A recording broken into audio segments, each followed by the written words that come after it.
زمانہ جاہلیت میں عربوں کا عقیدہ تھا کہ سورج یا چاند کو اسی وقت گرہن لگتا ہے جب کوئی اہم شخصیت پیدا ہو یا وفات پائے یا دنیا میں کوئی اہم واقعہ رونما ہو۔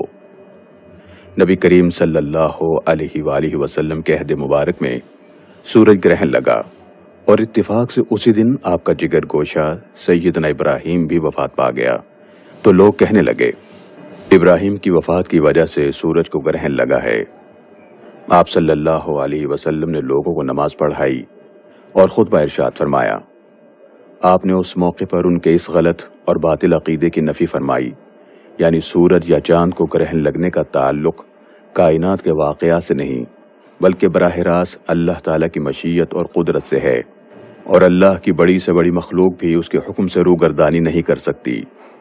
گویا اللہ اپنی قدرت و طاقت کے اظہار سے لوگوں کو ڈراتا ہے، اے کمزور و ناتواں انسان، تو اللہ سے ڈر جا اور اپنی بخشش کا بہانہ ڈھونڈ۔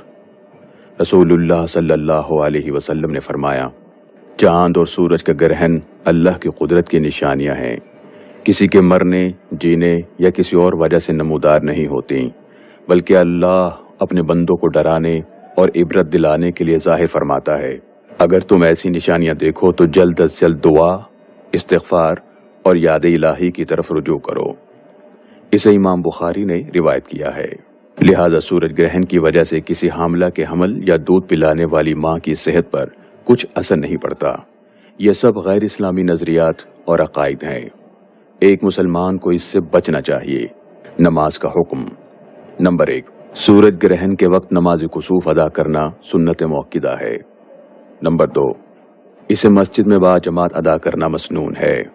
نمبر 3، خواتین بھی اس میں شامل ہو سکتی ہیں۔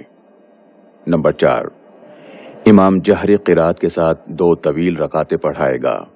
رسول اللہ صلی اللہ علیہ وسلم نے فرمایا، سورج گرہن اور چاند گرہن کسی کے مرنے یا پیدا ہونے کی وجہ سے نہیں ہوتے، بلکہ یہ تو قدرت الہی کی 2 نشانیاں ہیں۔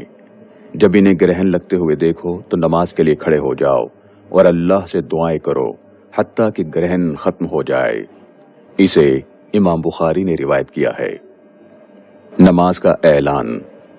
سورج یا چاند گرہن کے وقت نماز کا اعلان کرنا مسنون ہے، البتہ اس کے لیے اذان یا اقامت نہیں ہے۔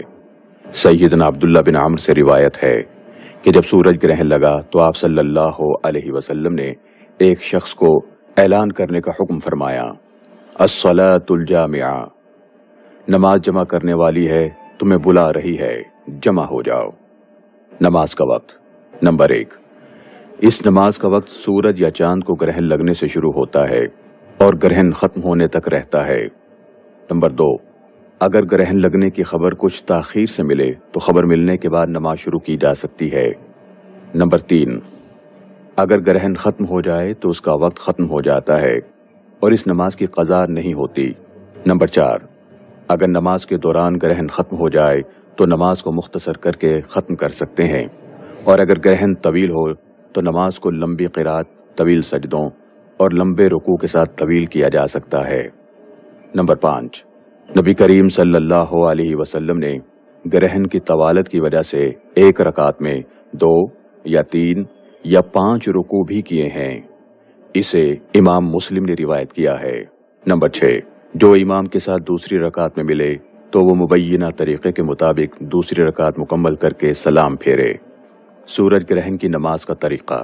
نمبر 1، نماز کسوف کی 2 رکعت ہیں۔ پہلی رکعت میں تکبیر تحریمہ کے بعد دعائے استفتاح پڑھنے کے بعد سورہ فاتحہ اور کوئی لمبی سورت تلاوت کی جائے گی، پھر لمبے رکوع کے بعد دوبارہ اٹھ کر قرات کی جائے گی، پھر 2 طویل سجدے کیے جائیں گے۔ نمبر 2، اگلی رکعت بھی اسی طریقے پر مکمل کی جائے گی، ایک رکعت میں 2 یا 3 رکوع کیے جا سکتے ہیں۔ نمبر 3، رکوع کے بعد قومہ کرنے کے بجائے دوبارہ قرات شروع کر دینا ایک ہی رکعت کا تسلسل ہے، لہذا اس موقع پر نئے سرے سے فاتحہ دوبارہ پڑھنے کی ضرورت نہیں، اگر پڑھ لیں تو کوئی حرج بھی نہیں۔ سیدنا عبداللہ بن عباس رضی اللہ تعالیٰ عنہما سے روایت ہے کہ نبی رحمت صلی اللہ علیہ وسلم کے زمانے میں سورج گرہن ہوا، آپ نے باجماعت 2 رکعت نماز پڑھائی، آپ نے سورہ بقرہ جتنی لمبی تلاوت کے ساتھ لمبا قیام کیا، پھر لمبا رکوع کیا، پھر رکوع سے سر اٹھا کر دوبارہ طویل تلاوت کی اور لمبا قیام کیا جو پہلے قیام سے مختصر تھا، پھر پہلے رکوع سے کم لمبا رکوع کیا، پھر قوما کر کے 2 طویل سجدے کیے، پھر کھڑے ہو کر لمبا قیام کیا، پھر 2 رکوع کیے، پھر 2 سجدے کیے جو پہلی رکعت کے سجدوں سے مختصر تھے، اور پھر تشہد پڑھ کر سلام پھیرا۔ اسے امام بخاری نے روایت کیا ہے۔ آپ صلی اللہ علیہ وسلم کی نماز کی کیفیت۔ سورج اور چاند گرہن کے موقع پر آپ صلی اللہ علیہ وسلم پریشان ہو جاتے اور گھبرا اٹھتے اور نماز پڑھتے۔ سیدہ اسما بیان کرتی ہیں کہ آپ کے زمانے میں ایک مرتبہ سورج گرہن ہوا تو آپ گھبرا گئے اور گھبراہٹ میں اہل خانہ میں سے کسی کا کرتا لے لیا۔ بعد میں چادر مبارک آپ کو پہنچائی گئی۔ سیدہ اسما بھی مسجد میں گئیں اور عورتوں کے صف میں کھڑی ہو گئیں۔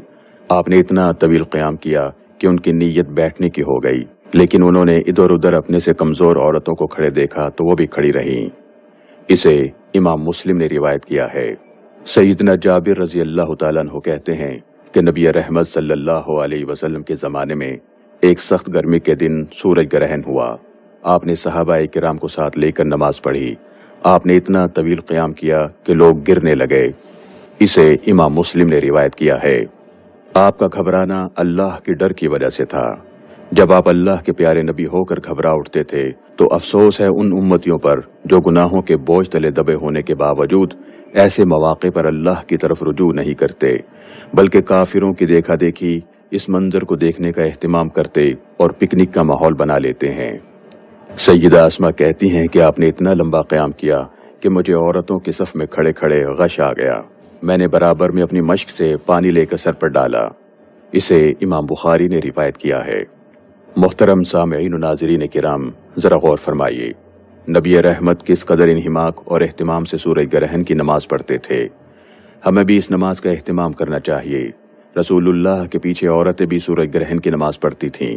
ہمیں بھی چاہیے کہ ہم مسجد میں سورج گرہن کی نماز باجماعت کا اہتمام کریں اور ہماری عورتیں بھی ضرور مساجد میں جا کر نماز میں شامل ہوں۔ خطبہ۔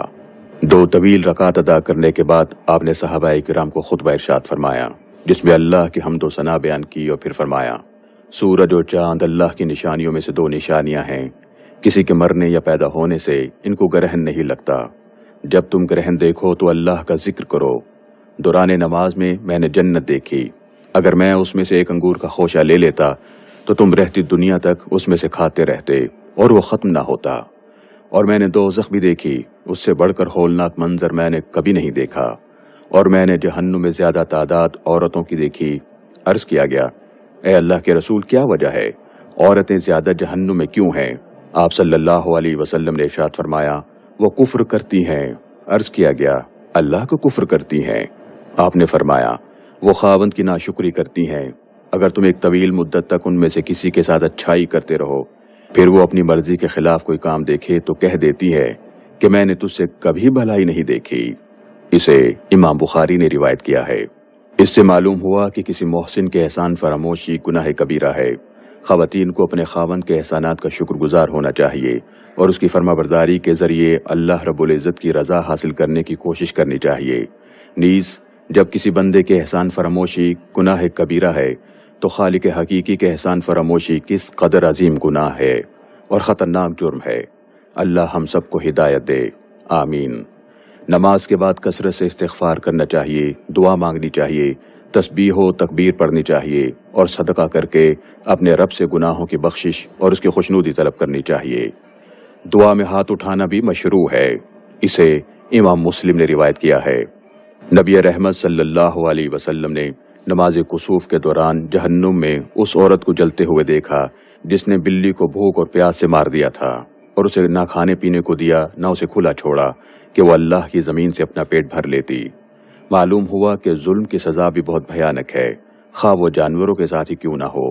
نبی کریم صلی اللہ علیہ وسلم نے دوران نماز عمر بن لحی کو بھی دیکھا کہ اس کی انتڑیاں پیٹ سے باہر نکلی ہوئی تھیں اور وہ سخت عذاب سے دوچار تھا۔